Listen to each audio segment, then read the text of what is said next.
సద్భావనామూర్తి అయిన మమ్మ గురించి కాన్పూర్ నుండి బ్రహ్మకుమారి ఆత్మ ఇందిరా గారు ఈ విధంగా అంటున్నారు. మమ్మ క్షమాగుణానికి ప్రతిరూపంగా ఉండేవారు. యజ్ఞ వ్యవస్థ సంబంధంగా ఎవరైనా ఆరోపణలు తీసుకుని వస్తే మమ్మ ఎదుటివారికి కూడా అర్థం చేయించేవారు. మీ పట్ల వ్యక్తిగతంగా వారి హృదయంలో ఏ భావమూ లేదు. మీ హృదయంలో ఏదైనా భావన వారి పట్ల ఉంటే దాన్ని తీసేయండి. మమ్మ విరిగిపోయిన హృదయాలను జోడించేవారు. డ్రామాపై నిశ్చయం, తండ్రిపై నిశ్చయం, స్వయంపై నిశ్చయం ఉన్న కారణంగానే మమ్మ నంబర్ 1గా అయ్యారు. మమ్మ అర్జునుని వలె ఏకాగ్రంగా ఉండేవారు. నంబర్ 1గా అయ్యే లక్ష్యం ఉంచుకునేవారు. మమ్మ పిల్లలైన మాకు సదా చెప్తూ ఉండేవారు, సదా విచారాలను ఉన్నతంగా ఉంచుకుంటే తండ్రి సమానంగా అవుతారు. సదా తండ్రినే చూడండి. మీరు స్వయాన్ని చూసుకోండి, ఇతరులనెవ్వరినీ చూడకండి. బాబా లేక డ్రామాపై నిశ్చయం ఉంటే కర్మాతీతులుగా అవుతారు అని మనకి నాది ఆత్మ ఇందిరా గారు తమ యొక్క సుందరమైన అనుభవాన్ని ఈ విధంగా తెలియచేస్తున్నారు. సర్వులను యోగ్యులుగా తయారు చేసినటువంటి జగదాంబ సరస్వతి గారి గురించి బ్రహ్మకుమారి దాది ధైర్యమణి గారు తన అనుభవాన్ని ఇలా వినిపిస్తున్నారు.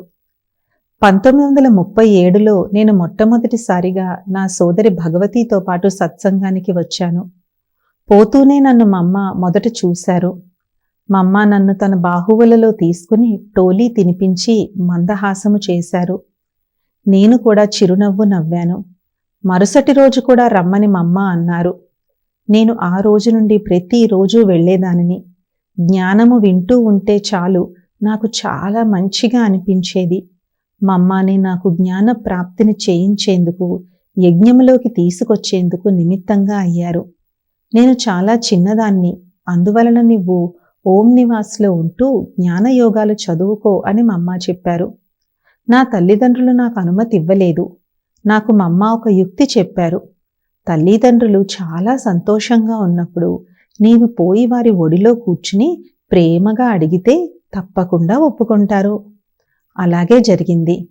ఒకరోజు నా తల్లిదండ్రులు చాలా సంతోషం యొక్క మూడ్లో ఉన్నప్పుడు నేను వారి అనుమతిని అడిగాను.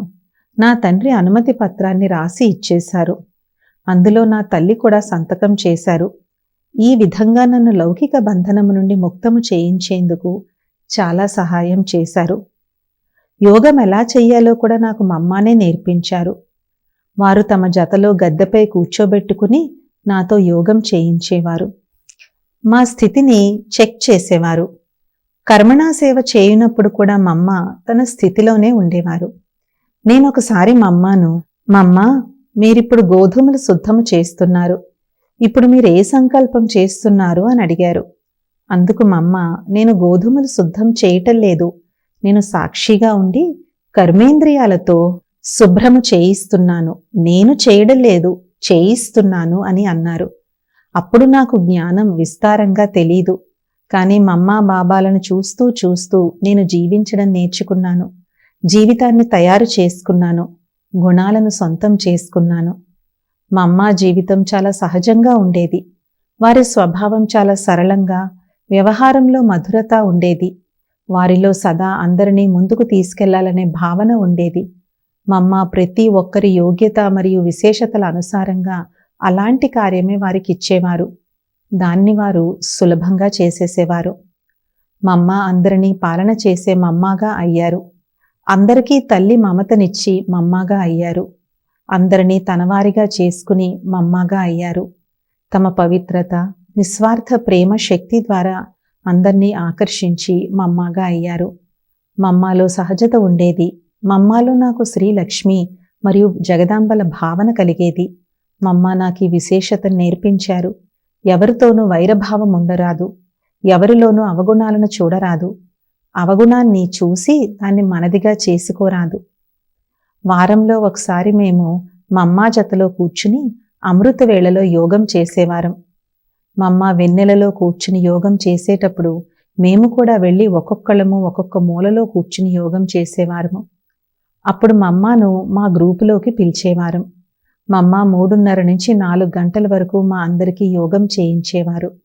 మమ్మ ముందు కూర్చుని యోగం చేయనప్పుడు మాకు జ్ఞానచంద్రుని శీతలత ప్రకంపనాలతో శాంతిధామం అనుభవం అయ్యేది. ఈ విధంగా మమ్మలను యోగినితో పాటు యోగ్యులుగా చేసేవారు. మమ్మ అమృతవేళ 2 గంటలకు లెగిసి ఒంటరిగా యోగం చేసేవారు. వారు 3:30 గంటలకు తయారై బయటికి వచ్చేవారు. 4 నుండి 5 వరకు సామూహిక యోగం జరిగేది. మమ్మ ఆ యోగానికి తప్పకుండా వచ్చేవారు. దాని తర్వాత స్నానాది నిత్యకర్మలు పూర్తి చేసుకునేవారు. నాస్తా తర్వాత 9 గంటలకు ఉదయం మురళీ క్లాస్ జరిగేది. ఆ క్లాసుకు వచ్చేవారు. దాని తర్వాత ఒక్కొక్క రోజు ఒక్కొక్క సోదరుని గద్దెపై కూర్చోబెట్టుకుని జ్ఞానంలో ఏదో ఒక పాయింట్ వివరించమని చెప్పేవారు. ఈ విధంగా మమ్మ అందరికీ ఉపన్యసించడం, క్లాస్ చేయడం నేర్పించేవారు. ఆ తర్వాత సేవ చేసేవారం. మధ్యాహ్నం భోజనం తర్వాత విశ్రాంతి ఉండేది. మమ్మ సాయంకాలం 5 గంటలకు ఆఫీసులో కూర్చునేవారు. యజ్ఞములో పిల్లలందరికీ టోలీ తినిపించేవారు. మాకు కూడా ఎప్పుడైనా మమ్మ నుండి టోలీ తినాలనిపిస్తే మేము అచటకు వెళ్ళి మమ్మ నుండి టోలీ తీసుకునేవారం. ఆ తర్వాత మమ్మ ఆఫీస్ పని చూసుకునేవారు. అప్పుడు నేను యజ్ఞంలో మురళీ రాసే సేవ చేసేదాన్ని. సాయంకాలం మేము కూడా యజ్ఞ సేవ అనగా ధాన్యము శుభ్రపరచడం, కూరగాయలు తరగడం మొదలైన పనులు చేసేవారము. రాత్రి భోజనం తర్వాత మమ్మ కచేరీ చేసేవారు. మధురమైన మమ్మ వినిపించిన అమూల్యమైన శిక్షణలు. 1. ఈ జ్ఞానము ద్వారా కేవలం మీ కడుపులు మాత్రమే నింపుకోరాదు, దుఃఖములో ఉన్నవారికి శాంతినిచ్చి ఉపాయము కూడా చెయ్యాలి. ఇదే సర్వోన్నతమైన సేవ. 2. పరంపిత పరమాత్మ అయితే విశ్వరచయిత. వారు నూతన ప్రపంచాన్ని రచించే పనిని చేయనే చేస్తారు. కానీ పిల్లలైన మీరు మీ వికారాలను నాశనం చేసుకుని దైవీ గుణాల రచన చేయండి.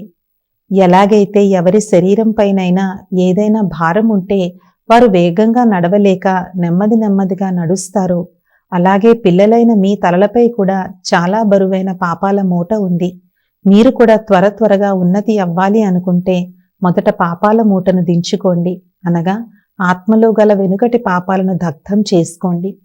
అందుకు యుక్తి, మీ శ్వాసలో తమ పరంపిత పరమాత్మ శివుని యొక్క స్మృతిలో ఉండండి. వారితో సర్వ సంబంధాలను జోడించి పూర్తి హక్కును సంపాదించుకుంటామని, 21 జన్మల కొరకు దైవీ స్వరాజ్యం ప్రాప్తి చేసుకుంటామనే దృఢ సంకల్పమును ఆంతరికంగా పక్కా చేసుకోండి. 3. కొంతమంది ఆత్మలకు గతించిన జీవితం మాటిమాటికి గుర్తుకొస్తూ ఉంటుంది. వారు అందువలన సంతోషంగా ఉండలేరు. వారు తమ లోపల చూసుకోవాలి. ఇప్పుడు నేను నా పాత చిట్టాను సమాప్తం చేసుకుని కొత్త చిట్టాను తయారు చేసుకోవాలి. కొత్త పాత సంకల్ప వికల్పాలను మిక్స్ చేస్తూ ఉంటే ఆత్మలైన మీలో ఉన్న పురాతనమైనవేమీ శుభ్రపడవు. కొత్త చిట్టా కూడా తయారవ్వజాలదు. అందువలన పాత మాయావి సంకల్ప వికల్పాలను మర్చిపోండి. గతం గతః. ఆత్మలైన మీది నూతన ఈశ్వరీయ జన్మ. కావున సదా సంతోషంగా ఉండండి. 4. సేవ చేయడం అనగా తమ జీవితాన్ని ఆదర్శప్రాయంగా చేసుకోవడం. దానివలన ఇతర ఆత్మలపై కూడా ప్రభావం పడుతుంది. 5. ఇప్పుడు మీరు సత్యమైన రామునికి సత్యమైన సీతలుగా అయ్యారు. కావున రావణుని యొక్క ఏ గుర్తు మీ వద్ద ఉంచుకోకండి. ఇంత సుందరమైనటువంటి శిక్షణ భరితమైనటువంటి అనుభవాన్ని మనకి ధైర్యమణి దాది గారు తెలియచేశారు. ఓం శాంతి.